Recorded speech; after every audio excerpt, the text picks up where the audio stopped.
आज अभि मला म्हटला की मम्मी मस्तपैकी कढी पकोडा कर, बरेच दिवस झाले तू कढी पकोडा केलेला नाही, म्हणून आज कढी पकोड्याचा बेत केलाच मी.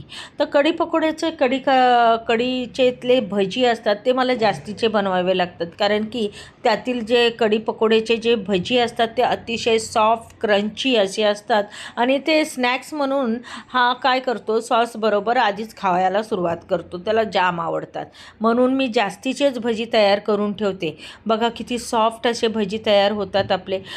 तर ह्याच्यासाठी काय करायचं, ज्यावेळी आपण पिठाचं बॅटर तयार करतो ना, ज्यावेळी आपल्याला भजी तळायचे त्याच्या 2 मिनिट आधीच पिठामध्ये सोडा टाकून एका डायरेक्शनमध्ये पीठ हलवा, म्हणजे भजी अतिशय हलके फुलके आणि क्रंची होण्यासाठी मीडियम फ्लेमवर त्यांना तळा.